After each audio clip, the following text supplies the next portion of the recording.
Meu próprio filho jogou minha mala na chuva e gritou que eu não passava de um peso. Aos 72 anos, encontrei-me tremendo de frio sob uma ponte, minha dignidade levada pela tempestade. Sentia-me abandonada, como se todos os anos que dediquei a criá-lo tivessem sido apagados em uma única noite. Mas o destino tinha outros planos, e quando minha irmã me encontrou ali, tudo mudou.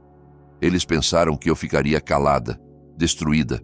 Em vez disso, uma tempestade de verdade estava à espera, pronta para desmoronar suas mentiras para sempre.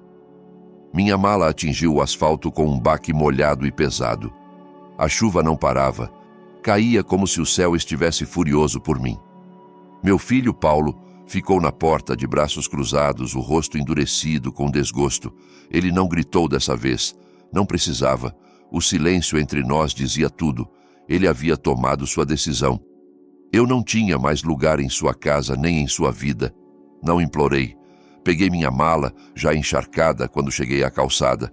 Meus chinelos faziam barulho a cada passo enquanto eu caminhava na tempestade. Sem guarda-chuva, sem casaco, apenas com um suéter que 2 horas antes ainda era quente. Atrás de mim, a porta se fechou com força. Aquele som ficou comigo por mais tempo do que eu gostaria de admitir. Não chorei naquela noite. Em vez disso, caminhei até minhas pernas cederem. Encontrei um muro baixo de concreto sob o viaduto, fora da estrada principal. Não era seguro, não era seco, mas era escondido. Puxei minha mala encharcada para baixo de mim, encostei-me no muro e ouvi o som dos pneus passando pelas poças. Meu corpo doía, mas não tanto quanto meu peito. Meus ossos pareciam papel e meu coração cinzas. Algumas pessoas passaram. Ninguém olhou 2 vezes. Para eles, eu era apenas mais uma mulher sem teto em uma cidade cheia delas. Isso era o que mais me assustava. Eu não me sentia mais eu mesma. Sentia-me invisível, descartada. Continuava ouvindo a voz dele na minha cabeça. A forma como disse peso, como se eu fosse uma tarefa. Como se os anos em que o criei nunca tivessem existido. Lembrei-me dos joelhos ralados que beijei, das refeições que pulei para que ele pudesse comer. E agora, aos olhos dele, eu era apenas um fardo.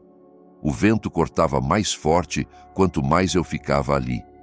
Puxei o cobertor mais para perto, um que encontrei na mala, fino e úmido. Meu corpo tremia, não apenas de frio, mas de vergonha, de descrença. Talvez alguns de vocês entendam esse sentimento quando as pessoas a quem você deu tudo olham para você como se você não fosse nada. Naquela noite não dormi muito. Escutei carros, sirenes, o som de algo dentro de mim se partindo. Por volta das 3 da manhã, a chuva diminuiu. Eu estava começando a cochilar quando ouvi passos. Não apressados, não pesados, medidos. Levantei os olhos e, por um segundo, pensei que estava sonhando. Viviana, minha irmã mais nova. O cabelo encharcado, a maquiagem desfeita, mas ela me olhou como se não me visse há 20 anos, e talvez, de certa forma, não tivesse. Não nos falávamos muito desde que ela se mudou para Florianópolis. A vida atrapalhou. Coisas de família, coisas complicadas, mas lá estava ela, de pé diante de mim como um milagre, embrulhada em um casaco longo, tecido e fúria. Ela não disse nada a princípio, apenas se ajoelhou ao meu lado, afastou o cabelo molhado do meu rosto e colocou a mão sobre a minha. Foi o primeiro toque humano de verdade que senti em semanas, talvez meses. Ela me ajudou a levantar sem dizer uma palavra, pegou minha mala e me levou até seu carro alugado, como se fosse a coisa mais natural do mundo, sem perguntas, sem julgamentos. Sentei-me no carro, com o aquecedor no máximo, um cobertor sobre os ombros tentando não desmoronar. Ela me entregou uma garrafa térmica com chá, ainda quente, com aroma de mel e hortelã. Tomei um gole e senti a primeira faísca de segurança desde que saí daquela casa. Não falamos até chegarmos à rodovia. Você vem comigo, disse ela. Assenti, não porque concordava, mas porque não conseguia imaginar ir para outro lugar. Ela não perguntou o que aconteceu. Não precisava. Acho que viu tudo no meu rosto, na forma como eu segurava o chá com as 2 mãos, como se fosse tudo o que me restava no mundo. A estrada se estendia longa e silenciosa. A cada poucos quilômetros eu olhava para ela. Os mesmos olhos determinados, as costas retas. Viviana sempre foi fogo onde eu era água. Ela queimava quando alguém a machucava. Eu suportava, sobrevivia. Mas naquela noite, comecei a me perguntar se sobreviver era suficiente. Quando chegamos ao motel nos arredores de Florianópolis, ela me entregou a chave do quarto e uma bolsa com roupas limpas. Tomei um banho quente, o primeiro em dias. Esfreguei a chuva, a sujeira, a humilhação. Olhei-me no espelho até o vapor embaçar meu rosto. Então dormi. Não profundamente, não pacificamente, mas dormi em uma cama. E na manhã seguinte, quando ela disse que iríamos para o sul, para Balneário Camboriú, não perguntei por quê, apenas a segui, porque algo dentro de mim havia mudado. Não de uma vez, não alto, mas o suficiente para sentir. Talvez vocês já tenham sentido isso também. Aquele giro silencioso, o momento em que você percebe que dessa vez não vai deixar passar. Dessa vez não vou engolir minha dor só para manter a paz, não quando isso me custa tudo. Se você já teve alguém que ama te tratar como lixo, se já teve que se levantar do chão com nada além de orgulho e articulações doloridas, então talvez entenda o que fiz em seguida. E acredite, não será bonito, mas será justo. A manhã seguinte chegou rápido. Abri os olhos para um teto baixo de motel e o zumbido constante do ar-condicionado.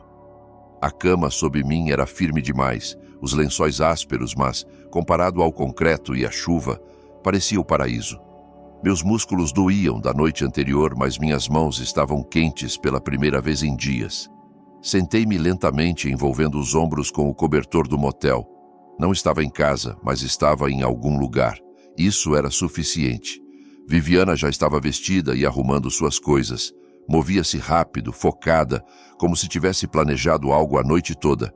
Não perguntou como dormi, não fez conversa fiada, apenas pegou minha mala e disse: "Precisamos ir." Seguia até o estacionamento.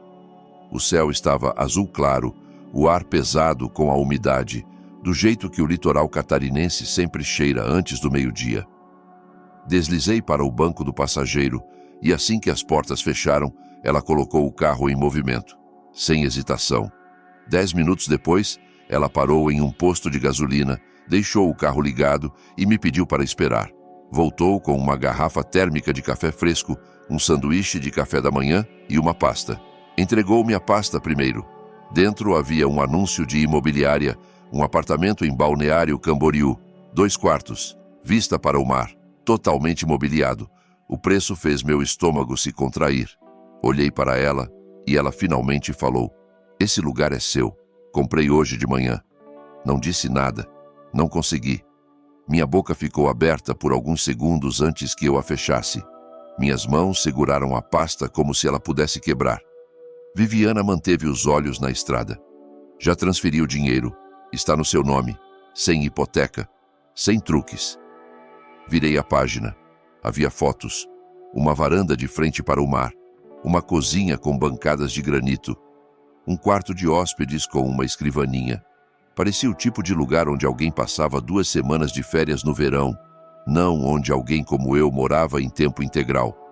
Mas continuei virando. Na última página, havia um recibo bancário, um depósito em uma nova conta poupança, 5 milhões de reais. Levantei os olhos. Viviana não se alterou. Suas economias, só suas, estava guardado há anos. Você não sabia porque eu não contei. Agora sabe. Sentei-me, com a pasta no colo, o café esquecido. Meus ouvidos zumbiam como se alguém tivesse soltado fogos de artifício no meu peito. Não consegui formar um pensamento completo. Os números estavam na página, reais demais para ignorar, surreais demais para acreditar. Ela voltou para a rodovia. Nenhuma de nós disse nada por um tempo. Observei a paisagem passar. Shoppings, palmeiras, lanchonetes baratas. Tudo parecia normal, mas nada parecia normal. Algo havia mudado dentro de mim, e eu ainda não sabia se era gratidão ou vergonha. Ela saiu para uma estrada mais tranquila, ladeada por palmeiras e estreita. Após alguns quarteirões, passamos por uma entrada com portão. Ela digitou um código e o portão de ferro se abriu lentamente. Um segurança acenou para nós e Viviana assentiu de volta. Continuei olhando para a frente. O prédio era baixo, de cor creme, com varandas brancas e telhado de azulejos azuis. Parecia um cartão postal. Viviana estacionou em uma vaga reservada perto da entrada. Pegou minha mala no porta-malas e a levou para dentro sem esperar. O saguão cheirava a limão e carpete novo. Uma mulher na recepção sorriu e entregou a Viviana um pacote de boas-vindas. Viviana apontou para mim sem falar. A mulher me olhou gentilmente, do jeito que olham para cães abandonados que desejam ajudar. Subimos no elevador em silêncio. No terceiro andar, Viviana destrancou a porta do apartamento 3C e a abriu. Era mais claro do que eu esperava. As paredes eram bege suave, o sofá cinza claro. A luz entrava pelas portas de correr que levavam à varanda. Caminhei até o parapeito e olhei para fora. O oceano se estendia até o horizonte. Eu podia ouvi-lo. Constante, pesado, vivo. Atrás de mim, Viviana colocou a mala no chão, limpou as mãos e disse: "É aqui que você mora agora. E eu estou no apartamento do outro lado do corredor por um tempo, então não pense em desaparecer." Virei-me, as mãos ainda no parapeito. Queria dizer obrigada, mas as palavras não pareciam suficientes. Em vez disso, assenti. Uma vez, lentamente. Viviana se aproximou. "Eu sei o que ele fez. Sei o que eles fizeram. Você não precisa falar sobre isso se não quiser, mas não vai deixar que tirem mais nada de você. Nunca mais." Ela me olhou nos olhos. Seu tom era firme, não sentimental. "Este lugar é seu, o dinheiro é seu, e eu já entrei em contato com Graça." Isso chamou minha atenção. Graça Holanda, a amiga advogada dela da faculdade, inteligente, implacável, cuidadosa. Não havia há anos. Graça está redigindo os documentos agora. Bloqueios financeiros, proteções legais. O que você não quiser expor ficará selado, e o que eles tentarem tirar estará 2 passos à frente. Soltei um suspiro lento. Meus dedos apertaram a borda da varanda. A voz de Viviana suavizou. "Você não é uma hóspede aqui, não é dependente, é a dona, e preciso que comece a agir como tal." Fiquei ali por um tempo depois que ela saiu. O oceano não parava de se mover, nem os pensamentos na minha cabeça. Paulo pensou que tinha me enterrado, que eu apodreceria em silêncio em algum abrigo. Ele achou que a vergonha me manteria calada. Ele não tinha ideia de que eu estava prestes a enterrá-lo com as mesmas coisas que ele tentou roubar. 3 dias depois que me mudei, Viviana organizou uma pequena recepção de boas-vindas no salão do térreo. Ela não perguntou se eu queria. Apenas me enviou uma mensagem com o horário e disse para usar algo azul. Ela já havia comprado 2 roupas novas e as pendurou no armário. Escolhi a de mangas compridas, um tecido leve que não chamava atenção, mas me fazia parecer eu mesma novamente. Cheguei alguns minutos antes das 6. A sala estava suavemente iluminada, com petiscos dispostos em bandejas brancas e uma vista do oceano atrás de uma fileira de janelas de vidro. Cerca de 1 dúzia de pessoas estavam lá, a maioria outros moradores do prédio. Casais aposentados, algumas viúvas, um homem mais velho que me lembrava meu falecido marido, embora mais magro e com queixo mais afilado. Não captei a maioria dos nomes, mas reconheci o calor deles. O tipo que não pergunta muito, rápido demais. Viviana fez questão de me manter por perto. Apresentou-me com detalhes suficientes para ser educada, nunca cruzando a linha do pessoal. Ela nunca mencionou o que aconteceu, nunca mencionou Paulo, apenas disse às pessoas que eu vim para Balneário Camboriú por um recomeço e agora era oficialmente parte da comunidade. Sua voz tinha aquele tom firme que usava ao estabelecer limites. Enquanto ela conversava, encontrei-me no canto da sala, perto da janela, observando a luz desvanecer sobre a água. Estava bem sem falar. Não queria me explicar para estranhos. Era suficiente estar em um lugar seguro, cercada por pessoas que não sabiam pelo que passei. Isso mudou quando um dos seguranças do prédio entrou pela porta lateral. Não para a festa, apenas em patrulha. Ele parecia ter cerca de 60 anos, ombros largos, cabelo grisalho curto, crachá preso à camisa polo. Fez uma volta lenta pelo saguão. Então, parou quando me viu perto da tigela de ponche. Acenei educadamente. Ele se aproximou. Apontou para o número do apartamento no meu crachá. 3C. É em frente ao da senhorita Viviana, certo? Confirmei. Ele sorriu. Ela é afiada. Não perde um detalhe. Você tem uma boa pessoa cuidando de você. Concordei. Ele olhou para o elevador, então baixou a voz um pouco. Pode ser bom ficar de olho no movimento no corredor. Tivemos um relato de alguém rondando as caixas de correio ontem à noite. Não correspondia a nenhum perfil de morador. Só um aviso. Isso apertou algo no meu peito. Agradeci e fiz uma nota mental para contar a Viviana. Ela provavelmente já sabia. Nada passava por ela. Alguns minutos depois, Viviana ergueu seu copo e bateu uma colher contra ele. A sala silenciou. Ela fez um brinde curto, simples. Disse apenas que estava feliz por eu estar ali e que segundas chances valiam a pena celebrar. As pessoas aplaudiram, alguém assobiou, e então tudo voltou ao normal. Mas notei que, no momento em que terminou seu discurso, seus olhos foram para a porta. Ela viu abrir. Eu me virei e os vi também. Paulo e Mariana. Ele usava uma camisa social que raramente passava, mas dessa vez estava impecável. Mariana estava de bege e dourado, cabelo cacheado, saltos clicando suavemente ao entrar na sala. Eles sorriram como se pertencessem ali. Meu estômago se contraiu. Viviana caminhou diretamente até eles. Não ouvi o que disse, mas seu rosto deixou claro que não foram convidados. Ela não levantou a voz, não causou uma cena, mas bloqueou o caminho deles como uma parede de vidro. Paulo olhou por cima do ombro dela para mim, sorriu como se nada tivesse acontecido, como se a última vez que me viu não tivesse sido na chuva, gritando enquanto eu segurava minha dignidade como uma chama moribunda. Não disse nada. Minha mão agarrou a borda da mesa de lanches. Viviana fez um gesto para alguém e um funcionário interveio. A conversa foi curta. Paulo e Mariana mantiveram a posição por alguns segundos, então se viraram e saíram. Mariana nem olhou para trás. A sala voltou lentamente ao seu ritmo. As pessoas notaram a interrupção, mas ninguém perguntou. Fiquei grata por isso. Viviana voltou ao meu lado, pegou um pedaço de fruta da bandeja e disse: Eu te disse que eles viriam. Assenti. Ela me avisou naquela manhã. Tinha visto um comentário de uma amiga de Mariana online, algo específico demais para ser acidental. Viviana estava 3 passos à frente. Após a recepção, ela me acompanhou de volta ao apartamento. Nos despedimos no corredor e entrei. Dentro, sentei-me na beira do sofá e esperei. Não por algo específico, apenas esperei. Eles vieram.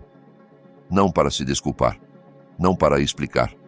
Vieram para ver o que ainda podiam conseguir. Mas agora sabiam. Eu não estava onde me deixaram. Não era a mulher que saiu na tempestade com sua mala. Estava de pé, dentro, protegida, e não mais sozinha. Ainda assim, não me sentia segura o suficiente para descansar, então fiz algo que não fazia há anos. Abri a gaveta lateral do armário do corredor e peguei um caderno novo que Viviana me deu. Cliquei uma caneta e escrevi uma frase no topo da página. O que me tiraram, eles devolverão. Então tracei uma linha abaixo e escrevi 3 palavras. Casa, nome, poder. A festa acabou, a cortina subiu e eles entraram no palco pensando que ainda controlavam a história. Mas agora eu tinha a caneta e ia escrever o resto. Viviana não perdeu tempo. 2 dias após a festa, bateu na minha porta às 10 em ponto, com uma pilha de envelopes em uma mão e seu tablet na outra. O cabelo estava preso e sua expressão dizia que estávamos além do estágio de avisos gentis. Colocou tudo na bancada da cozinha e abriu a pasta de cima. Eles vão tentar de novo, disse ela, mas dessa vez não será pelo charme. Será legal. Observei enquanto ela espalhava as páginas, uma a uma. Cartas, e-mails, capturas de tela, poeira digital deixada pelas atividades recentes de Paulo e Mariana. Viviana havia contratado discretamente um investigador particular para monitorar qualquer movimento financeiro ou legal envolvendo meu nome. O que ela encontrou era sutil, mas inconfundível. Paulo havia contatado um pequeno escritório de advocacia fora do estado, perguntando sobre transferências de procuração e autorizações de cuidados para idosos. Mariana estava enviando mensagens no Mercado Livre para contratar um tabelião para documentação em casa. Viviana bateu em um dos papéis. Eles vão fazer parecer oficial. Entregue em mãos, pessoal. Acham que você é frágil o suficiente para assinar algo se vierem chorando. Ela me olhou, olhos firmes. Preciso que faça exatamente o que eu digo. Não discuti. Não porque estava com medo, mas porque agora entendia algo que não aceitara completamente antes. Não era sobre mal-entendidos ou distância. Era sobre controle. Paulo e Mariana não queriam me ajudar. Queriam o que achavam que eu não merecia mais gerenciar. Então disse a Viviana, sim, seguiria sua liderança. Naquela tarde, convidamos alguns vizinhos para um café. Nada formal, apenas uma tarde casual com bandejas de frutas e doces, o suficiente para criar um ambiente social sem levantar suspeitas. Viviana disse ao porteiro para deixar Paulo e Mariana subirem se aparecessem. Ela não os convidou, mas garantiu que alguém os deixaria entrar. Então colocou um dispositivo de gravação sob a mesa de canto ao lado do sofá e sentou-se, como se estivéssemos esperando o tempo mudar. Levou menos de 20 minutos. Paulo bateu. Viviana não se mexeu. Abri a porta.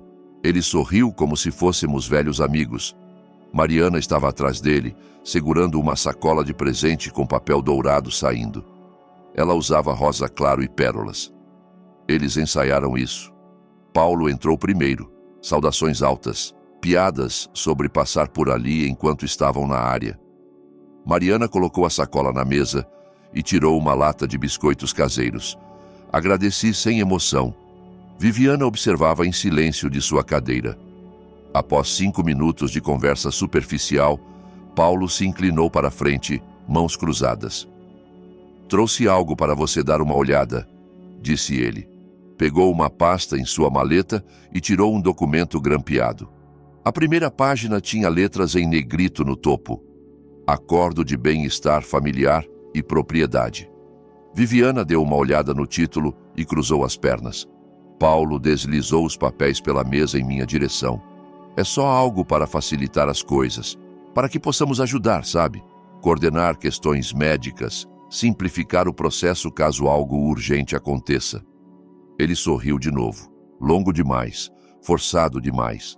Peguei a primeira página e li em silêncio. Eram 6 páginas. No meio, havia um parágrafo intitulado Autorização Temporária de Poder, seguido por outro chamado Cláusula de Supervisão Financeira. A linguagem era cuidadosa, não abertamente predatória, mas dava a Paulo acesso total para agir em meu nome em decisões médicas e financeiras. Também o autorizava a abrir e gerenciar contas bancárias com acesso conjunto. Coloquei o papel na mesa. Não falei. Viviana se levantou. Foi até a cozinha, pegou uma segunda pasta e voltou. Dela, tirou um documento quase idêntico, só que este tinha uma linha vermelha no meio. Esta é uma cópia da versão que você mandou redigir na semana passada com aquele paralegal em Itajaí, disse ela a Paulo. O e-mail original tem carimbo de data. A linguagem é palavra por palavra. O rosto de Paulo congelou. Mariana ficou em silêncio. Viviana virou-se para mim. Vá em frente. Pergunte a eles para que isso realmente serve. Não precisei. O silêncio disse tudo. Viviana abriu o aplicativo de gravação em seu tablet e deixou rodar. Então ergueu a voz, apenas o suficiente para os vizinhos ouvirem. Quero que todos saibam que este documento foi projetado para tirar de Helena seus direitos financeiros sob o disfarce de assistência. Isso é o que parece manipulação familiar. Paulo se levantou rápido. Você não entende o que estamos tentando fazer, disse ele. Mariana agarrou seu braço. Viviana permaneceu calma. Não, eu entendo exatamente, e o Estado de Santa Catarina também entenderá. Assim como o Conselho de Ética, Assim como a comunidade que vocês tentam impressionar com lágrimas falsas e biscoitos. A voz de Paulo falhou. Você está fazendo uma cena. Viviana riu uma vez cortante. Cena? Não, isso é clareza. Ela virou-se para mim e assentiu. Caminhei até a mesa, peguei o contrato que trouxeram e o rasguei ao meio. A sala ficou em silêncio. Os vizinhos pararam de falar. Paulo me olhou com algo que não via há anos. Medo. Não gritei. Não xinguei. Apenas ergui as páginas rasgadas e disse: é isso que acontece quando confundem silêncio com fraqueza. Viviana apontou para a porta. Paulo e Mariana saíram, dessa vez sem olhar para trás. Sentei-me lentamente, as mãos ainda quentes do papel. Viviana trouxe-me um copo d'água. Os vizinhos murmuraram, então se despediram educadamente. Quando a sala ficou vazia, Viviana falou baixo. Eles tentarão outra coisa. Assenti. Eu sabia disso também. Mas o que eles não sabiam era que agora estávamos à frente e eu não estava apenas segurando a linha. Estava pronta para recuperar tudo. 3 dias depois que rasguei o contrato deles ao meio, abri minha porta da frente e encontrei uma orquídea branca no tapete de boas-vindas. Sem cartão, sem bilhete, apenas a planta, delicada e perfeita, como um pedido de desculpa silencioso que não tinha coragem de bater a porta. Fiquei ali por um tempo, sem pegá-la. O ar estava quente, o corredor silencioso. Do outro lado, a porta de Viviana se abriu. Ela saiu, segurando uma xícara de café em uma mão, o celular na outra. Viu a orquídea e parou. Eles estão mudando de tática, disse, sem nem piscar. Assenti uma vez e deixei a planta onde estava. Voltei para dentro, tranquei a porta e deixei o silêncio segurar. Naquela noite eles vieram novamente, dessa vez não juntos. Paulo apareceu por volta das 6, vestindo uma camisa polo azul que eu lembrava de ter comprado para ele para uma entrevista de emprego que nunca conseguiu.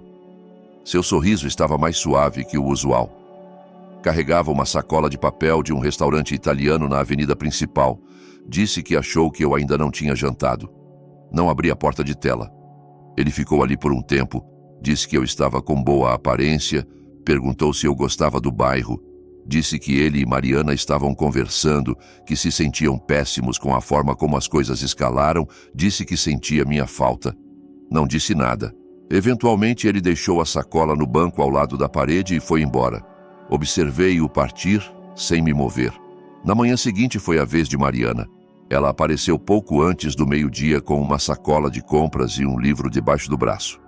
Seu tom era mais leve, quase casual, como se fosse algo que ela sempre fazia. Não mencionou o contrato, não mencionou a festa. Apenas disse que queria passar por ali, talvez ajudar com recados, cozinhar algo se eu estivesse cansada. Ela costumava me chamar pelo primeiro nome. Naquele dia me chamou de mãe. Observei-a pelo olho mágico até ela ir embora. Levou as compras com ela. Deixou o livro. Uma semana passou assim. Um vinha, depois o outro, às vezes com comida, às vezes com flores. Uma vez, uma foto emoldurada de Paulo quando menino, segurando uma vara de pesca ao meu lado em um pier. Uma memória que eles pensaram que poderia ser usada como arma. Não respondi, mas observei. E gravei. Viviana me deu um pequeno dispositivo, não maior que uma chave de carro. Ficava ao lado da porta, sempre ligado quando alguém se aproximava. Não o usei para capturar algo criminoso. Usei para capturar o tom, a hesitação, os padrões. Porque suas palavras não eram sobre reparação, eram sobre acesso. Cada conversa girava em torno de conforto, preocupação e, eventualmente, logística, contas, bancos, planejamento de fim de vida, a linguagem de ladrões fingindo serem cuidadores. Viviana pegou as gravações e compartilhou com Graça. Graça não disse muito a princípio. Apenas ouviu. Tomou notas. Perguntou sobre correspondências, e-mails, ligações. Então, ela flagrou algo. Paulo havia solicitado uma mudança de endereço para minha correspondência bancária. Fez isso online, usando um número de telefone de anos atrás, que já esteve ligado ao meu nome. Graça descobriu através de uma verificação suave, que pediu a um contato bancário. Ainda não havia sido processado, mas era uma bandeira vermelha. Viviana trocou as fechaduras da caixa de correio no dia seguinte. Na noite seguinte, o alarme de incêndio no meu corredor disparou por volta das 2 da manhã. Sem fogo, apenas uma alavanca puxada. Ramírez, o segurança, revisou a câmera e capturou uma figura borrada passando pelo corredor de serviço 20 minutos antes. Não dava para ver o rosto, dava para ver o casaco, o mesmo que Paulo usava na festa. Pedi a Viviana para ligar para a Graça novamente. Ela trouxe um laptop no dia seguinte e me guiou na configuração de alertas digitais seguros. Qualquer tentativa de acesso às minhas contas, qualquer login de um dispositivo não reconhecido, qualquer solicitação de arquivo ligada ao meu nome, eu concordava com tudo. Então perguntei se ela achava que eles tinham acabado. Ela não respondeu de imediato. Eles vão tentar a porta dos fundos agora, disse finalmente. Perguntei o que isso significava. Ela fechou o laptop. Vão tentar o caminho legal de novo, mas não diretamente. Vão encontrar alguém para fazer por eles. Um tabelião, uma testemunha móvel, um consultor financeiro que não sabe a história completa. 2 dias depois, um homem com chaves de carro e uma camisa polo bateu na minha porta. Disse que era de um grupo de planejamento para idosos. Disse que minha família havia solicitado uma revisão rápida do meu plano de patrimônio só para garantir que tudo estava em ordem. Ele sorriu, como se fosse normal, como se mulheres na casa dos 70 recebessem visitas surpresa de estranhos educados segurando pranchetas e pastas estilo governamental. Disse a ele que já tinha uma equipe e fechei a porta. Ele foi embora rápido. Graça apresentou uma queixa formal na manhã seguinte ao Escritório Estadual de Tutela Profissional de Santa Catarina. Nada dramático, apenas o suficiente para criar um registro. Uma trilha. Eu sabia o que estava acontecendo. Eles estavam tentando me fazer parecer instável, desorganizada, vulnerável. Porque, se não conseguissem me fazer assinar, tentariam provar que eu não podia gerenciar. Não falei disso com ninguém, nem com Viviana. Mas naquela noite, sentei-me à mesa da cozinha e reli a escritura do imóvel. Passei os dedos pelo selo em relevo. Sussurrei meu nome em voz alta, não por drama, mas por clareza. Então coloquei o papel de volta na pasta, fechei a gaveta e tranquei. O interfone tocou mais uma vez naquela semana. Dessa vez, Paulo trouxe vinho. Mariana esperava no elevador. Ele não pediu para entrar. Pediu para conversar. Disse que as coisas estavam difíceis. Disse que famílias deveriam ficar juntas. Disse, talvez possamos conversar sobre algumas coisas práticas. Não abri a porta. Falei pela fresta. Não volte. Sua voz falhou, não de tristeza, mas de raiva mascarada de confusão. Não respondi. Esperei. Ele foi embora. Voltei para a cozinha, sentei-me e fiz uma lista. 3 colunas. O que eles tentaram, o que falhou, o que nunca será perdoado. Não estava mais defendendo nada. Estava documentando, preparando. A tempestade passou, mas o dano que deixou seria prova. E eu seria responsável por carregá-la adiante pedaço por pedaço, até não restar nada para eles reivindicarem. A batida veio em uma tarde de terça-feira, não apressada, não nervosa, apenas firme o suficiente para sugerir familiaridade. Eu estava na cozinha quando a ouvi. Não me assustei. Caminhei lentamente até a porta. Como havia ensaiado com Viviana e Graça. Não abri imediatamente. Verifiquei o olho mágico. Paulo estava lá, de mãos vazias, sem presentes, sem pastas, sem comida. Isso era uma mudança. Atrás dele, Mariana esperava perto do elevador, fingindo não olhar para a porta, mas eu podia ver o ângulo de seu ombro. Ela estava ouvindo. Destranquei a porta, mas mantive a corrente no lugar. Não o convidei para entrar. Paulo se inclinou um pouco para frente. Só queria ver como você está, disse, voz baixa. Fiquei em silêncio. Ele continuou. As coisas têm sido tensas, e eu entendo. Cruzamos uma linha. Ainda assim, não disse nada. Só sinto sua falta. Mariana também. Não estamos orgulhosos de como lidamos com tudo, mas queremos consertar. Estamos conversando. Pensamos que, se mostrarmos que estamos aqui por você, você acreditaria em nós. Ele tirou um envelope pequeno do bolso traseiro e o ergueu. Não é nada legal. É só algo que escrevemos. Do coração. Estendi a mão pela fresta da porta e peguei o envelope. Então fechei a porta sem dizer uma palavra. Dentro, abri lentamente. 2 páginas. Escritas à mão. O tom era doce, carregado de culpa. Palavras como perdão, arrependimento, reconstrução. A letra de Mariana estava na 2ª página. Ela mencionou que se inscreveu em um curso de cuidados, que queria ser mais útil. Disse que a família era a única coisa que importava agora. Dobrei as páginas, coloquei-as na mesa e pressionei o botão sob a borda da bancada. O pequeno gravador ligou. Estava ali há dias esperando. Voltei para a porta e a abri completamente dessa vez. Paulo se virou, uma faísca de esperança cruzando seu rosto. Entre, disse. Ele entrou sozinho. Não o cumprimentei, não sorri. Ele sentou-se na ponta do sofá, ajustou as mangas, olhou ao redor da sala como se fosse a primeira vez que realmente a via. Este lugar é lindo, disse. Você realmente se instalou. Assenti uma vez. Ele olhou para o corredor. Mariana está lá embaixo. Não quis te sobrecarregar. Não disse nada. Paulo se inclinou para a frente, cotovelos nos joelhos. Olha, sei que estragamos tudo, e sei que provavelmente nunca vai confiar totalmente em nós novamente. Mas somos sua família. Não estamos aqui para brigar. Estamos aqui para consertar as coisas. Ele pausou. Deixou as palavras pairarem. Sei que você tem coisas no lugar agora.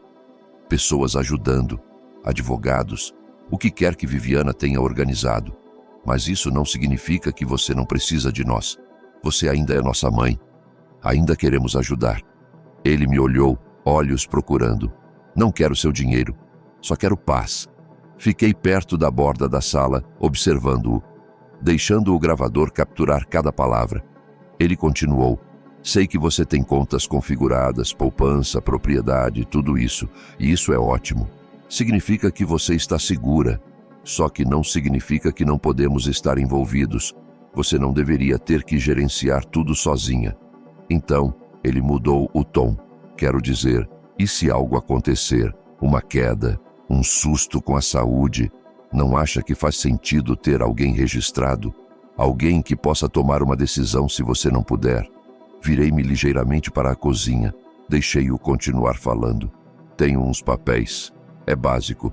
Só nos coloca como contatos de emergência. Nada vinculante, nada financeiro, só acesso a registros. Para ajudar, só isso. Ele enfiou a mão no bolso do casaco e tirou uma pasta fina. Esse era o verdadeiro motivo de sua vinda. Não me movi. Ele colocou a pasta na mesa de centro, recostou-se como se tivesse oferecido algo nobre. Você nem precisa olhar agora, só pense nisso, sem pressão. Olhei para a pasta, azul clara, sem marcações por fora. Falei, finalmente. Onde está Mariana agora? Ele hesitou. Lá embaixo, no carro, sozinha. Assenti. Caminhei até a porta da varanda e puxei a cortina só um pouco. Ela estava lá, encostada no capô, falando ao telefone. Deixei a cortina cair. Peguei a pasta, caminhei até a cozinha e a joguei no lixo. Quando voltei para a sala, Paulo estava de pé. Não quis te ofender, disse ele. Não disse nada. Pensei que você apreciaria o esforço. Ainda assim, nada. Acho que Viviana te convenceu bem. Isso me fez pausar. Dei um passo à frente. Viviana não fez isso, disse. Você fez. A mandíbula de Paulo se contraiu. A máscara caiu por um segundo. Então ele deu um passo à frente, tentou suavizar o rosto novamente. Por favor, só considere... Cortei-o. Já considerei. Abri a porta. Ele ficou ali por mais um momento, como se fosse dizer algo, mas não disse. Saiu. Fechei a porta atrás dele e tranquei. Então desliguei o gravador. 2 dias depois, Graça veio com uma transcrição impressa. Ela a adicionou a uma pasta, já cheia de declarações, fotos, registros. Uma linha do tempo clara de pressão e manipulação. Cada entrada datada. Cada linha consistente. Eles não pararam. Apenas mudaram de forma, e agora eu tinha provas. Na próxima vez que tentassem algo, não seria um jogo de adivinhação. seria evidência e seria suficiente. Quando o envelope chegou, veio em um pacote branco liso, sem endereço de remetente, sem selo, apenas deslizado por baixo da minha porta como uma ameaça silenciosa. Encontrei-o cedo naquela manhã, enquanto fazia chá, meio adormecida, chinelos arrastando no chão frio.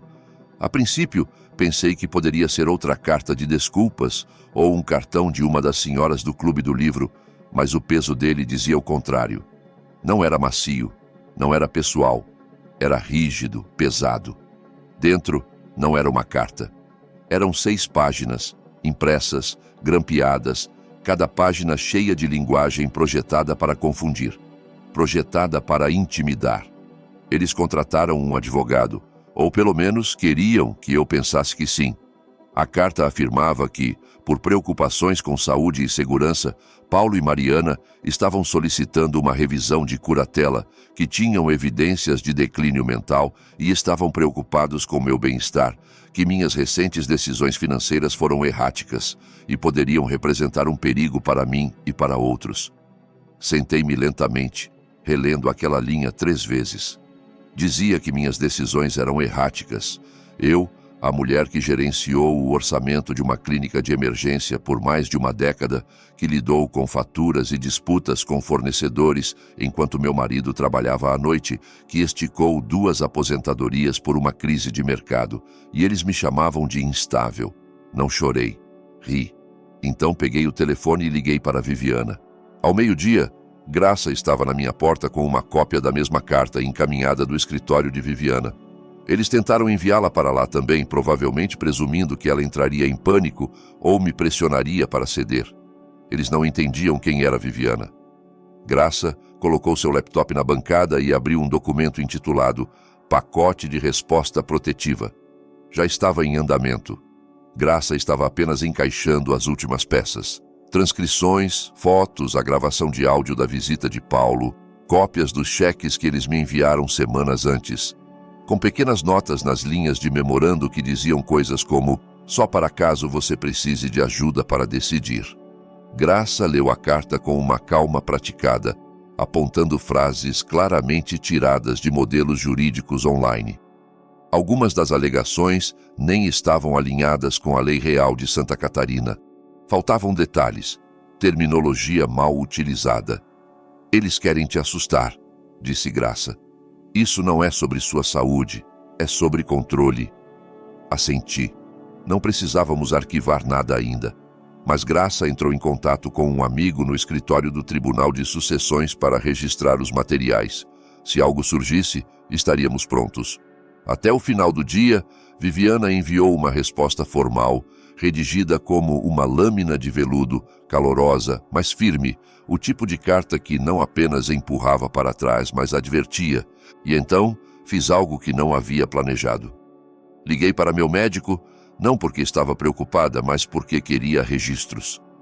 Agendei um exame cognitivo completo e um painel de bem-estar marcado para aquela mesma semana. Passei em todos eles. Pressão arterial estável, reflexos precisos, memória afiada, velocidade de processamento ainda mais rápida que a de muitas pessoas com metade da minha idade. 2 dias depois, os resultados estavam em uma pasta nas mãos de Graça. Pedi a ela que fizesse 3 cópias. Enviei uma para Paulo, sem bilhete, apenas o relatório. Uma semana passou, depois 2, sem ligações, sem visitas, sem cartas sob a porta. Pensei por um segundo que talvez eles tivessem recuado, mas esse foi o erro, porque enquanto eu saboreava o silêncio, eles estavam ocupados em outro lugar. Viviana recebeu o alerta primeiro. Ela havia configurado um rastreamento no cartório de registros de imóveis. Qualquer vez que uma penhora, consulta ou disputa fosse registrada com meu nome ou endereço, ela seria notificada. Foi assim que descobrimos que eles haviam submetido um pedido ao banco que mantinha minha conta poupança. Estavam tentando se listar como co-beneficiários. Não era um movimento legal, era uma tentativa de phishing. Mariana ligou, se passando por mim, alegou ter esquecido seu acesso online e pediu para atualizar os beneficiários por telefone. O funcionário flagrou imediatamente. Minha idade e notas de voz não correspondiam. O banco congelou o pedido e o registrou, Mas ainda assim, eles tentaram. Eles nem se importavam mais com o quão desesperados pareciam. Olhei para o relatório do banco por um tempo naquela noite. Não com raiva, apenas em silêncio. Isso não era mais sobre dinheiro. Era sobre me apagar. Eles queriam minha liberdade, minha dignidade, meu nome no papel, ao lado dos deles, prova de que tinham poder, de que eu precisava deles. Viviana e Graça arranjaram para que as contas fossem legalmente seladas com supervisão de terceiros, sem novos nomes, sem beneficiários. Tudo seria transferido para uma fundação se algo me acontecesse, uma que eu havia criado discretamente meses antes. Não era sobre vingança, era sobre garantir que ninguém pudesse me prender novamente. Mais tarde naquela semana, Graça me entregou outro envelope, mais grosso que o último. Dentro, havia 2 depoimentos assinados do meu antigo senhorio e vizinho, testemunhas das noites em que Paulo e Mariana me deixaram do lado de fora, se recusaram a abrir a porta, disseram às crianças que eu estava sendo dramática. Havia também uma declaração autenticada da enfermeira comunitária que viu meus hematomas quando caí. Ela confirmou que ninguém da minha família veio me buscar no pronto-socorro. Eles queriam construir um caso contra mim. Eu já estava construindo uma muralha ao meu redor, tijolo por tijolo, papel por papel, verdade por verdade, e cada página era mais afiada que a anterior. Havia uma linha no resumo de Graça que ficou comigo. Atacantes com motivos rasos subestimam o poder de uma memória longa. Ela estava certa. Eu lembrava de tudo. E agora, o tribunal também lembraria, assim como a lei. E logo eles também. O convite veio de Paulo. Uma mensagem de texto simples, curta e educada. Ele perguntou se eu estaria disposta a ir jantar na casa deles no próximo domingo. Disse que as crianças sentiam minha falta. Disse que gostaria de começar do zero. Terminou a mensagem com uma linha esperançosa sobre família e perdão. Olhei para ela por um tempo, deixando as palavras assentarem. Eu sabia o que era isso. Eu vi isso chegando. Viviana viu. Graça previu quase na semana exata. Eles tentaram a pressão legal. Isso falhou. A tentativa de curatela falsa não vingou. O truque do beneficiário foi exposto. E agora vinha a ofensiva de charme. Ainda assim, concordei. Disse a ele que estaria lá às 6. No domingo, vesti um vestido azul marinho suave, de gola alta e mangas compridas. Prendi o cabelo para trás e usei meu relógio dourado, aquele que Carlos me deu no nosso 25º aniversário. Carreguei nada além de um envelope fino na bolsa e minha expressão mais calma. A casa não mudou. Revestimento branco, cobertura nova. Uma guirlanda nova na porta, como se qualquer uma dessas coisas pudesse disfarçar a amargura que se agarrava às paredes. Mariana me cumprimentou com um sorriso largo demais. Seus olhos percorreram meu traje, tentando lê-lo como um sinal. Ela deu um passo para o lado, deixando-me entrar, com uma mão nas minhas costas, firme e controladora. A mesa de jantar estava posta para 7. Paulo sentou-se à cabeceira.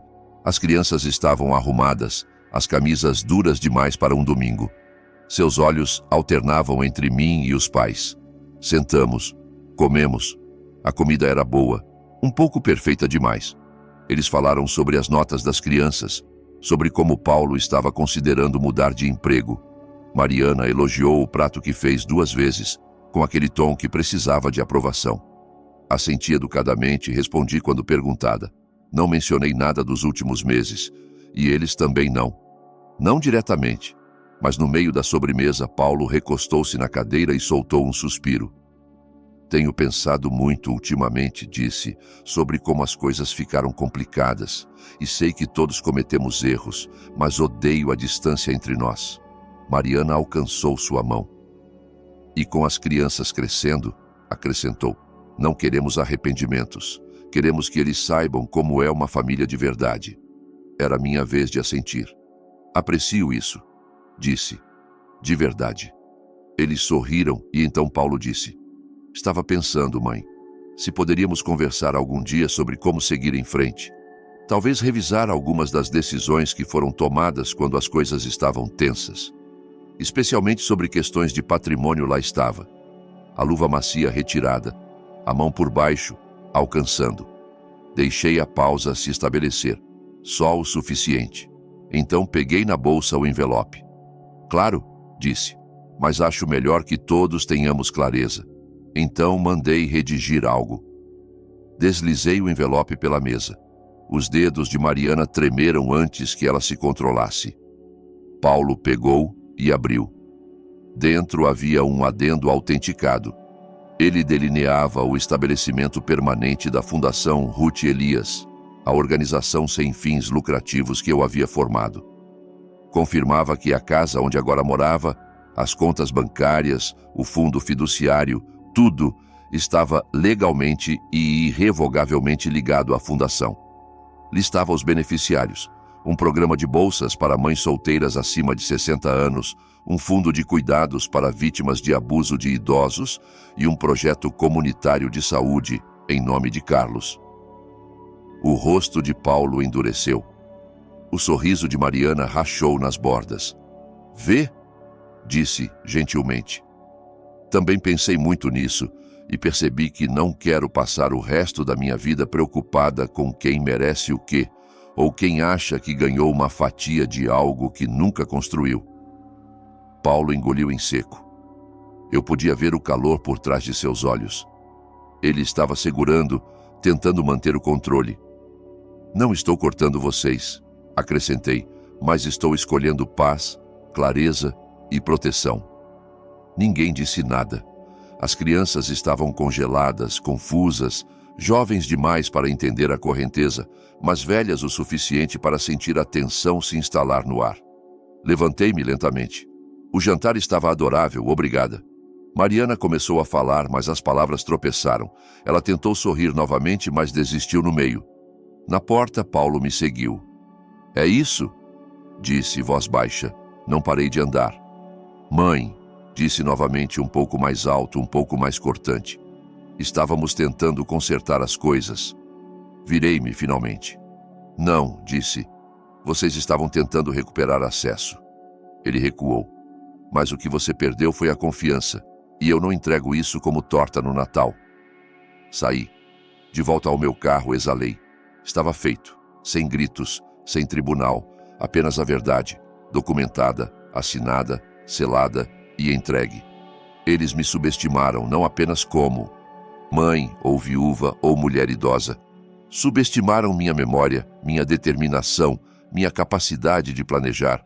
E agora, pela primeira vez em anos, dormi naquela noite sem trancar a porta 2 vezes, porque eles não podiam mais me alcançar, nem na lei, nem nas mentiras, nem no legado. 3 dias após aquele jantar, acordei com o som de cascalho rangendo fora da minha janela. Afastei a cortina ligeiramente o suficiente para não ser vista. A caminhonete de Paulo estava na entrada. Ele ficou na cabine por um momento, então saiu, andando um pouco como se não tivesse decidido o que veio fazer.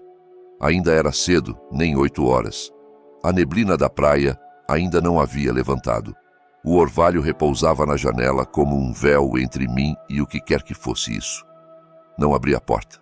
Ele bateu 1 vez, depois mais 2, mais suave. Então foi embora. 10 minutos depois, uma ligação veio. Número desconhecido. Deixei ir para a caixa postal. A mensagem era curta, sua voz, calma, mas tensa. Ele disse que respeitava minha escolha, que eles me dariam espaço, que agora entendiam onde eu estava. Quase parecia civil, quase. Mas à tarde, eu sabia que algo havia mudado. Viviana me ligou, voz tensa. Ela acabara de sair de uma ligação com alguém que conhecia no cartório. Aparentemente, uma nova moção havia sido apresentada. Paulo e Mariana estavam tentando contestar minha aptidão mental novamente, dessa vez sob uma cláusula diferente. Tentavam usar minha fundação como prova de que eu estava sendo manipulada, explorada financeiramente, que eu não poderia estar agindo com plena clareza mental. Não pisquei. Viviana perguntou se eu queria que ela respondesse. Disse a ela, não, ainda não, porque às vezes você espera. Você deixa as pessoas se enterrarem mais fundo. Você deixa a corda esticar o suficiente para tornar a queda final. Na manhã seguinte, dirigi até o centro. Não para ver um advogado, não para responder legalmente. Fui à padaria. Lá dentro, A dona Jacira me deu um longo olhar e depois sorriu. Ela era 5 anos mais velha que eu, caminhava com uma bengala, gerenciava o lugar com sua neta. Já tínhamos conversado antes sobre a bolsa comunitária que eu havia criado. Sentei-me com ela, disse que tinha uma proposta. Naquela tarde, imprimimos folhetos. No dia seguinte, cartazes estavam pendurados em bibliotecas, clínicas, abrigos. Fundação Ruth Elias, lançando dias comunitários, oficinas gratuitas, refeições, consultas para mulheres idosas que desejam voltar ao mercado de trabalho, escapar do isolamento, proteger seus bens. O evento foi realizado na prefeitura, a apenas 2 quarteirões do escritório de seguros de Paulo. 200 pessoas apareceram. Até o final da semana, a fundação estava no jornal local, depois em um regional, depois em um blog nacional sobre direitos dos idosos. Fiquei em silêncio durante tudo isso. Não precisava falar. A visibilidade era sua própria defesa. Na sexta-feira, Graça passou por aqui. Ela soube que Paulo e Mariana estavam se reunindo com um segundo advogado, alguém agressivo, alguém barulhento. Ela me avisou que eles não estavam desistindo. Sorri. Agradeci e então entreguei a ela um conjunto de documentos. Não eram para mim. Eram para o conselho da fundação, pessoas que escolhemos cuidadosamente, nenhuma delas da família, todas fortes. Eu havia transferido a casa, as contas restantes e até meu nome. Direitos à cláusula de proteção da fundação, o que significava que, independentemente da acusação que viesse contra mim, nada poderia ser liquidado ou tocado sem a aprovação total do conselho. Os olhos de Graça se arregalaram ao ler. Você está selando todas as portas. Assenti. Deixe-os tentar, disse. Eles só estão provando meu ponto. No domingo, meu interfone tocou novamente. Dessa vez, era Olívia. Ela segurava flores, baratas, do tipo que você compra em um posto de gasolina às pressas. Seus olhos eram suaves, apologéticos, mas eu aprendi a enxergar através da suavidade. Podia ser uma arma, assim como a raiva. Ela entrou na sala quando não a impedi. Eu não sabia que eles estavam entrando com outro processo, disse. Juro, esperei. Só quero que voltemos atrás, acrescentou, antes que tudo ficasse complicado. Ela sentou, olhou ao redor da sala como se tentasse memorizá-la. Então veio a próxima linha. Se houver algo que precisamos assinar para mostrar apoio, qualquer coisa para deixar isso para trás, faremos. E lá estava. Ela não veio para a reconciliação. Veio para testar a temperatura. Levantei-me. Ela não se moveu. Sei o que você está fazendo, disse calmamente. E quero que lembre de uma coisa. Esta casa, esta paz, esta vida, eu construí sem você. Sobrevivi a tudo o que você e Paulo jogaram em mim, e fiz isso em silêncio. O rosto dela caiu. Fiquei em silêncio, por respeito. Mas não confunda silêncio com fraqueza. Ela se levantou também agora. Sua voz falhou. Paulo está desmoronando. Não está comendo. Está perdendo clientes. Está me culpando. Estou com medo. Olhei para ela por um longo momento. Então disse, não com crueldade, apenas finalmente, isso não é mais meu fardo. Ela foi embora. Naquela noite dormi com a janela aberta. Ouvi o oceano como fazia com Carlos.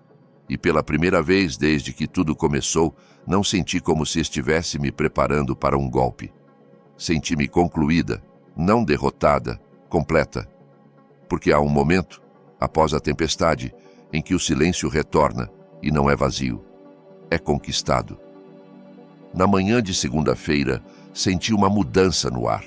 Era sutil no início, apenas a forma como o bairro parecia mais quieto, como se estivesse prendendo a respiração. Algo estava vindo, e eu sabia que não seria gentil. Viviana ligou pouco depois do meio-dia. Sua voz era calma, mas direta. A data do tribunal foi marcada, disse. Eles pressionaram rápido. Estão confiantes, mas cometeram um erro, Ruth. Um grande não respondi de imediato. Conhecia Viviana o suficiente para esperar. Eles apresentaram evidências, continuou. Registros financeiros, cartas, e-mails, declarações.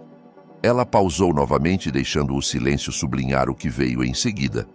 Falsificaram sua assinatura. Fiquei muito quieta. Ela explicou. Os documentos que Paulo e Mariana apresentaram alegavam que eu havia concedido a eles procuração para a fundação, que eu havia transferido o direito de alterar seu estatuto. Era ousado, imprudente. Eles falsificaram uma reunião inteira, uma votação do conselho, até autenticaram. Viviana já havia enviado o arquivo para o examinador forense, mas não parou por aí. Ela também teve um almoço tranquilo naquele fim de semana com um dos tabeliães que eles alegaram ter testemunhado o documento. Ele não lembrava da reunião. Não lembrava de mim, porque nunca aconteceu. Esse foi o ponto de ruptura. E por essa fresta, tudo desmoronou. Na quarta-feira, o relatório do examinador estava pronto. Não apenas as assinaturas eram inconsistentes, mas os metadados dos arquivos PDF revelaram que foram retrodatados de forma descuidada. Um documento supostamente foi assinado em um café em Florianópolis, um lugar que estava permanentemente fechado para reformas na época. Outro mencionava um membro da fundação que havia renunciado 3 meses antes. Eles não apenas mentiram, foram preguiçosos. Foi quando Viviana fez seu movimento. Ela apresentou uma moção por fraude e perjúrio. Submeteu o relatório, a declaração da testemunha do tabelião e uma declaração do presidente do conselho da fundação. Não era mais apenas uma resposta. Era uma contra-ação completa. Mas não terminou aí. Um dia depois, o escritório jurídico do condado entrou em contato. Aparentemente, tentar fraudar uma organização sem fins lucrativos registrada não é apenas uma questão civil, pode ser criminal.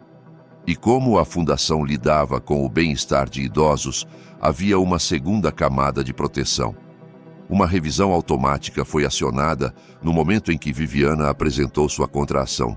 O escritório do promotor público queria conversar. Enquanto isso, fiquei em silêncio. Reguei minhas plantas, assei pão de milho. Caminhei pela praia todas as manhãs antes do sol nascer, mas por dentro senti uma mudança. Não mais raiva, nem mesmo justiça, apenas clareza. Eles traçaram a linha, a cruzaram, a pintaram de vermelho, e agora a cidade veria. A audiência foi marcada para quinta-feira de manhã. Cheguei cedo, sentei-me na segunda fileira com Viviana ao meu lado. O tribunal era modesto, nada como na TV, apenas ar frio e bancos de madeira e o murmúrio baixo de antecipação. Paulo sentou-se 3 fileiras à frente com Mariana. Nenhum dos dois olhou para trás. O juiz foi rápido. Revisou as evidências, permitiu declarações breves. Viviana, sempre composta, expôs tudo. Claro, factual, inegável. Ela nem precisou levantar a voz. A perícia, a testemunha, as linhas do tempo, tudo isso. Quando chegou a vez de Paulo, seu advogado gaguejou. Tentou alegar que eu havia autorizado verbalmente, que eu tinha problemas de memória, que eu havia entendido mal. Viviana simplesmente apresentou os relatórios da clínica, mostrando que eu passei em uma avaliação cognitiva completa apenas 1 mês antes. O mesmo relatório que eles próprios apresentaram em um arquivamento anterior para argumentar que eu tinha capacidade para tomar decisões com as quais discordavam. Eles se contradisseram por escrito 2 vezes. O juiz pediu um recesso. Do lado de fora, fiquei nos degraus do tribunal enquanto Viviana falava com o representante do promotor. O sol estava forte, mas o acolhi. Deixei-o aquecer o topo da minha cabeça. Deixei-o preencher o silêncio. Então ouvi. Mãe! Virei-me. Paulo caminhava em minha direção sozinho. Seu rosto estava abatido, mais pálido do que eu lembrava. Sua voz mais suave. Você realmente está fazendo isso? Disse. Olhei para ele. Não, disse. Você fez isso. Seus ombros caíram como se, pela primeira vez, ele percebesse que não podia jogar isso de volta para mim. Não achei que iria tão longe, murmurou. Assenti. Esse é o problema com linhas. Uma vez que você as cruza, não decide onde terminam. Ele parecia querer dizer mais, mas sua boca se fechou. Viviana se aproximou. Devemos voltar. Voltamos. Quando o juiz retornou, não demorou. Moção concedida. Os documentos falsificados foram considerados inválidos. O estatuto da fundação foi protegido. Uma recomendação foi feita ao escritório do promotor público para investigação adicional, e com isso, acabou. Pelo menos aos olhos do tribunal, mas para mim era algo mais profundo. Eu havia ficado diante de um sistema que uma vez ignorou mulheres como eu, descartou nossas vozes, presumiu que éramos frágeis, confusas ou excessivamente emocionais. E fui ouvida. Não venci porque gritei mais alto. Venci porque recusei desviar o olhar. Venci porque mantive meus registros, disse a verdade, e confiei no silêncio para fazer seu trabalho. Naquela noite, sentei-me na varanda com Viviana e Graça. Compartilhamos uma torta de pêssego e deixamos a brisa entrar. Não dissemos muito. Não precisávamos. A verdade falou por nós. E pela primeira vez, foi suficiente. 2 dias após o veredito, caminhei pelo meu jardim com uma tesoura na mão. O ar estava fresco com a primeira mordida do outono, e o sol estava mais baixo, banhando tudo em âmbar. Os arbustos de lavanda haviam crescido selvagens novamente. Cortei-os suavemente, maço por maço, deixando o aroma preencher o espaço silencioso ao meu redor. É assim que sempre volto a mim mesma, através de algo comum. Viviana ligou naquela manhã. Seu tom era diferente agora, mais leve, até caloroso. O Ministério Público está avançando, disse. Acusações formais, fraude, falsificação, tentativa de apropriação indevida de ativos de uma organização sem fins lucrativos. 3 acusações. Agradeci, mas por dentro não havia explosão de alegria, nenhum punho triunfante no ar, apenas o peso calmo da inevitabilidade. Isso nunca foi sobre vingança. Era sobre a verdade, ser vista, ser ouvida e manter minha posição quando cada parte de mim foi descartada. Paulo não ligou desde a audiência. Nem uma mensagem, nem uma carta, nem um único sinal de arrependimento. Imaginei-o sentado em sua casa, persianas fechadas, telefone na mão, tentando criar uma frase que não o fizesse parecer pequeno, mas não havia nenhuma. O silêncio dizia o suficiente. Mariana foi vista saindo da cidade. Graça a viu empacotando caixas no porta-malas de seu Range Rover atrás da antiga padaria. Sem despedidas, sem pedido público de desculpas. Apenas uma retirada silenciosa. Era assim com pessoas como ela. Desaparecem quando os espelhos se voltam para elas. Mais tarde naquela tarde, Graça passou por aqui. Trouxe uma caixa de fotos antigas que resgatou do depósito que eu uma vez compartilhei com Paulo. Não pedi a ela para fazer isso. Ela simplesmente fez. Sentamos à mesa da cozinha, examinando memórias. Meu dia de casamento. Paulo como criança, agarrado à minha perna com aquele beicinho teimoso. Natal em Campos do Jordão, quando a energia caiu e iluminamos a casa inteira com velas. Olhei para aquelas imagens, não com amargura, mas com distância, como artefatos da vida de outra pessoa.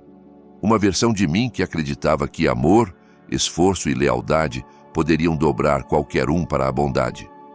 Graça encontrou uma foto que não via há anos. Era do meu 50º aniversário, tirada na varanda da nossa antiga casa no lago. Meu marido estava ao meu lado, o braço em meu ombro. Paulo estava atrás dele, radiante. Acabávamos de terminar uma rodada de salmão grelhado.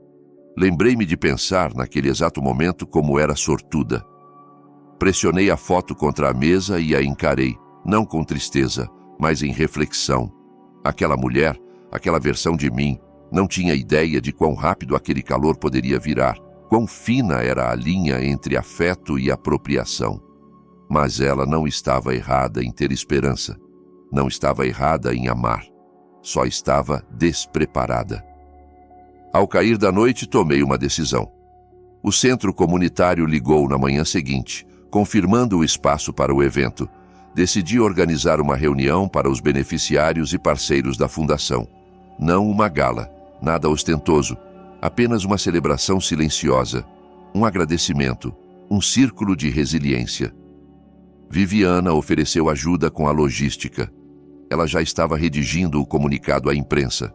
Os veículos de notícias pegaram a história desde a decisão judicial. Mulher idosa vence batalha contra controle forjado de organização sem fins lucrativos, diziam as manchetes. Mas essa não era a história. Não realmente. A história era sobre o que acontece quando as pessoas presumem que você ficará quieta por causa da sua idade, quando esquecem que os anos não te enfraquecem, eles te afiam. Visitei o novo espaço de escritório da fundação naquela tarde.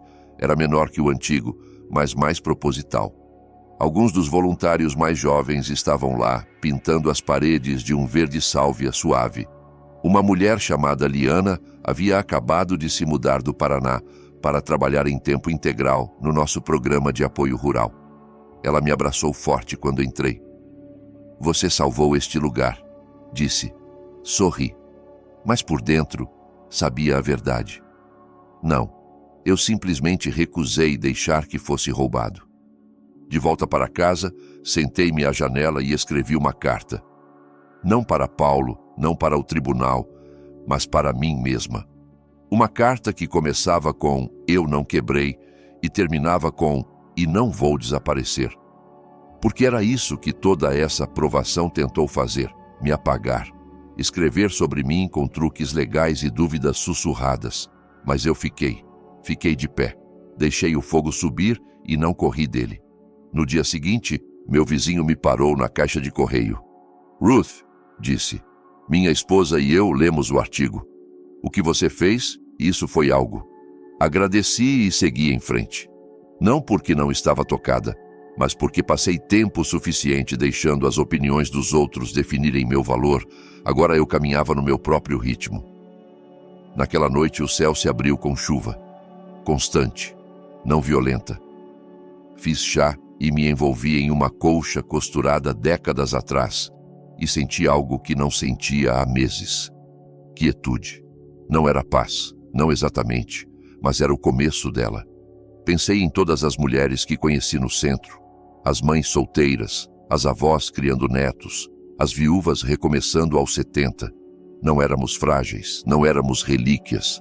Éramos sobreviventes com memórias longas o suficiente para superar traições. E eu era uma delas, não quebrada, não amarga, apenas acordada. 3 semanas após o veredito, fiquei no pequeno palco do novo centro comunitário, segurando um microfone com mãos que não tremiam mais. À minha frente estavam quase 100 rostos, alguns que conhecia bem, alguns que ajudei em invernos difíceis, divórcios longos ou aniversários solitários. Alguns que nunca conheci, mas estavam lá porque a fundação os alcançou de uma forma ou de outra. Isso era suficiente. A sala não era sofisticada. Cadeiras dobráveis, urnas de café em mesas de plástico, alguns ventiladores de teto antigos zumbindo acima. Mas as paredes estavam recém-pintadas e forradas com fotos dos nossos programas. Mulheres aprendendo ofícios, voluntários de cuidados com idosos abraçando pacientes, crianças rindo ao lado de caixas de doações lotadas. Não preparei um discurso, não queria me apresentar, apenas disse a verdade. Esta organização nunca foi sobre dinheiro, disse lentamente, pausando para estabilizar minha respiração. Era sobre não ser apagada, sobre provar que a segunda metade da sua vida pode ser tão poderosa quanto a primeira, talvez até mais. Eles aplaudiram, mas não deixei o momento se prolongar. Entreguei o microfone para Liana e desci do palco. Ela era o futuro agora. Sua voz, sua liderança, sua energia. Eu construí os ossos. Eles carregariam o resto. Após o evento, as pessoas ficaram. Algumas choraram, algumas me abraçaram. Uma mulher me entregou um bilhete que simplesmente dizia: "Por sua causa, pedi a guarda do meu neto." Guardei o bilhete no bolso do casaco e saí pela porta dos fundos. O sol já havia se posto. O outono estava se transformando em inverno precoce. Eu podia sentir o cheiro de geada chegando. Quando cheguei em casa, a luz da varanda estava acesa. Graça deixou uma travessa de lasanha na porta, com um guardanapo colado em cima. "Descanse, você mereceu." Dentro, acendi a lareira e servi-me uma pequena taça de vinho. A casa, antes silenciosa demais, agora parecia um santuário. Paulo nunca mais entrou em contato. Por muito tempo, imaginei algum grande pedido de desculpas, uma ligação cheia de lágrimas, uma carta repleta de arrependimento, mas nunca veio. Em vez disso, recebi um pacote de seu advogado. Dentro, havia um formulário de acordo assinado, liberando quaisquer reivindicações restantes à fundação ou às propriedades. Ainda em meu nome. Sem bilhete, sem explicação. Ele escolheu o silêncio em vez da redenção. Aceitei, não porque o perdoei, mas porque não precisava mais de nada dele. Seu capítulo na minha vida fechou há muito tempo. Ele só não percebeu até a porta trancar atrás dele. Na manhã seguinte, doei as últimas lembranças de sua infância para a loja de caridade do abrigo local, não por raiva, apenas por clareza. Algumas coisas não precisam ser guardadas, precisam ser deixadas ir.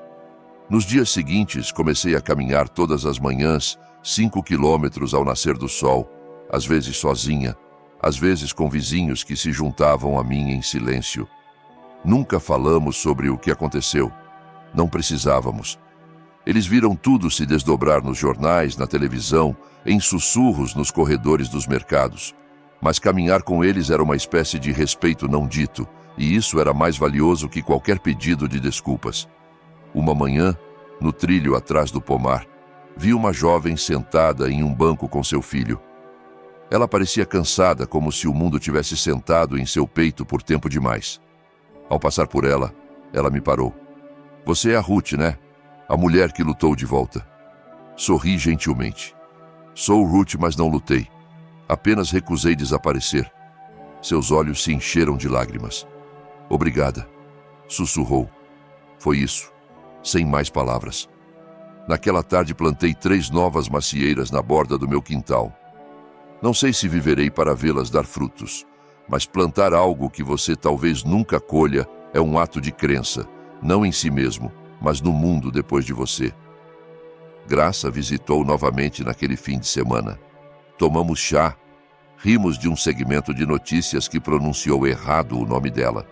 E falamos sobre organizar uma oficina de escrita para mulheres aposentadas na próxima primavera. Histórias, disse ela, eram a última coisa que não podiam roubar. Quando ela foi embora, fiquei na janela e observei o vento mover as árvores, o tipo de vento que não derruba coisas, mas lembra que elas podem ficar de pé. Eu não desapareci, reconstruí, redefini e permaneci inteira.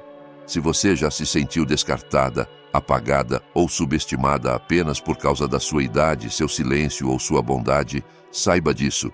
Você ainda tem o poder de traçar a linha, de recuperar seu espaço, de plantar algo novo. Se minha história tocou uma parte do seu coração hoje, compartilhe com alguém que precisa ouvir isso também, ou apenas respire fundo e lembre-se. Você não terminou, não é invisível, ainda está escrevendo sua história, e talvez ela esteja apenas começando a ficar boa.